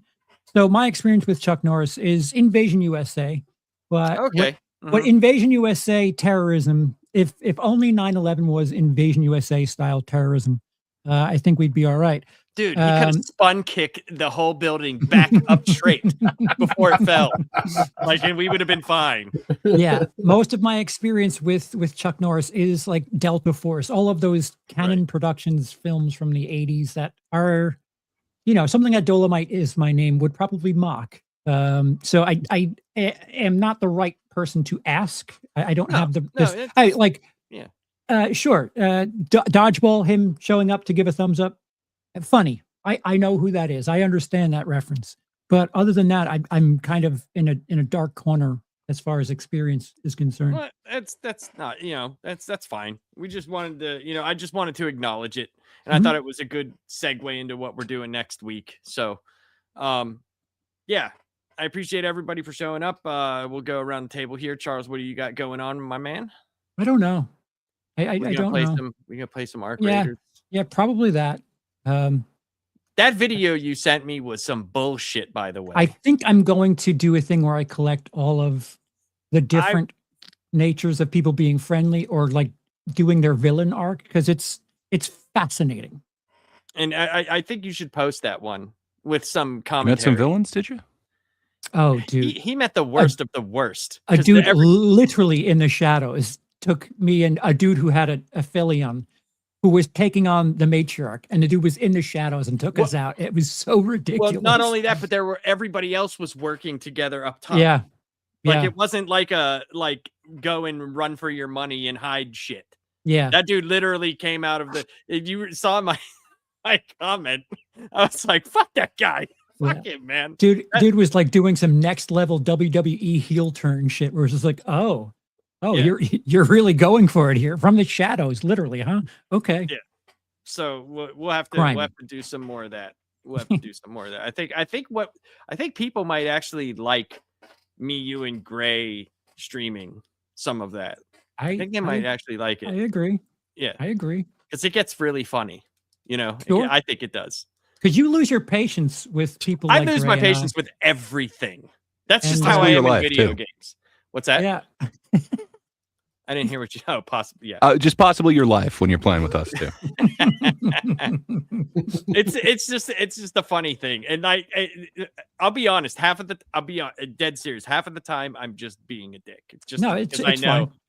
But there is other times where I'm like, you son of a bitch, you're 500 meters away from us. What are you doing? I was just like, we gotta go. All right, I guess I'll break out my guitar and take a slow mosey walk over there. or I tell Charles right at the beginning, I'm like, hey man, this is gonna be sweaty. We probably shouldn't do anything. He sets off a firework box as soon as we get into the map. Like literally. Was it pretty though? It was gorgeous. It was gorgeous. And then 2 minutes later, we were killed. But it's fun though. Like I have a lot of fun playing with you guys. It's more fun than anything, to be honest. Because I think what I like is you guys are willing to do stuff that other people just aren't. Like they're just not, and it's stuff I want to do. Let's go here and try this. Like last night, me and you ran like 5 or 6 rounds. I'm open to butt stuff. Just Jesus Christ, just trying to figure that game out. But that was fun. But yeah, we should do that. But Gray, what do you got going on, man? That's a good question. No, not into that. But you know what I am into is March Hackness, and we are into the Final Four come next Tuesday. So yeah, come in, tell us where we are wrong, and see who is going to win this amazing trophy. We have 2 more weeks remaining. We're getting down to the final 2 battles, and then it just becomes the head-on one. So you're not going to want to miss a moment. Come on over, TGIT, every Tuesday. Good times. That's about all I got going on. What about you, Warren? What you got going on, sir? Or Warren? Come on. Or Look Bob. at the Either screen. one. What, Bob? What do you got going on, my man? No, I don't want to go now. Damn it! Ruined it. Thanks, Gray. No, no. I just put out a review today. Project Hail Mary. Went to see that last night. Really liked that. And, Oh, hell yeah. And then we got Dad's turn to talk on Tuesday. We're actually gonna be talking about Project Hail Mary on that stream as well, as we got one of our guests coming on who's really excited to talk about that one. So we're going to go ahead and talk about that as a group. So we're looking forward to that. Nice. Warren? I'll probably be, I'm not going to stream it, but I'm probably going to be playing some Crimson Desert tonight. And I might be streaming over the weekend. I'm not 100% sure yet because I've been kind of burned out and out of it lately. I haven't been doing my dailies like I should have been. So I'm just trying to get back into motivated to do this stuff again. I'm behind a schedule and a lot of stuff that I was hoping to have started by now, but it's just trying to get out of the little bit of a rut that I'm working in. But Monday I will be here at 6 o'clock with Melvin Cruz. We're going to be doing some more fan art. We haven't picked the topic yet, but last week we did One Piece characters, and then this week we're going to probably pick something else along those lines. We haven't decided yet. Tuesday I'll be doing my normal fan art show as I'm getting ready for my April show, and then we'll see how the rest of the week goes. But mostly I'm going to take a break from Arc Raiders until the new DLC comes out in April with the new map, because my last trip through the Raider topside, I almost broke my controller and deleted the game. So, and I felt terrible because after being ratted twice, it's like, well, fuck it, I'm going to shoot somebody. And then I shot somebody, broke their shield, and they messaged me with this why ? And I'm like, I don't know why, man. I'm sorry. I just stopped playing. Maybe you should try that strategy for the rats, man. Yeah. That's too much emotion, dude. Like, I'll shoot people right in the back. I don't give a fuck. It's a fucking video game. The first time I shoot someone, they message me with like this sad plea, like, why would you do that? I'm like, oh, man, it's a long story. I wasn't hugged enough as a kid, damn it. This game's not been nice to me. Going through something right now. Well, I think tomorrow, unless you want to do it on Sunday, we might do Spider-Man Wolverine 2. Unless you want to do it, we could do it Wednesday if you're not up for it this weekend. Well, I'm I'm going to work tomorrow, but I'll be home by 4 my time, so we can. All right, well, just let me know. Just let me know. If not, we'll just plan on doing it Wednesday. But yeah, next Tuesday, this Tuesday coming up, we got TGIT March Hackness, the Final Four. The Final Four. That's amazing to think about. The Final Four. Who is going to advance? I don't even know. It's insane. The votes haven't been tallied yet. Yeah, vote. So, there's still time. Still time to vote. But then I'm ever so closer to releasing a couple of videos that I just do them in my spare time because like I'm supposed to have downtime from work, but it hasn't been happening. So after this, I am gonna go play some video games, and then I'm probably gonna start working at like 2 in the morning, 3 in the morning, and get that shit all done for this week. But yeah, and then next week we're gonna do Jackie Chan, which I think is going to be a blast because I think Jackie Chan movies are just there's so many of them that are just fun. None of them are going to be like, you know, top tier movies, but for action, they are going to be amazing. Amazing. That man does not believe in anything other than dangling himself from a 50-foot drop and doing it himself. So I'm very excited for that. But anyway, we do need to do a Wesley Snipes list since I made one. So. Warren's ready for the Wesley Snipes list. We could do a side Wesley Snipes list. There's 3 Blade movies. I put up a poll in my chat giving him 4 choices. What was the best decade of Eddie Murphy for film? Tied with 5% of the vote, both the 2010s and 2000s, with 15% of the vote, the 1990s, and with an overpowering 75% of the vote is the 1980s. So thank you. Sounds about to right. those of you who nominated or voted, and comment and let us know what we should be voting on in the future. Yep. Well, everybody, thank you for showing up. Have a great weekend. Stay safe, and we will see you next time.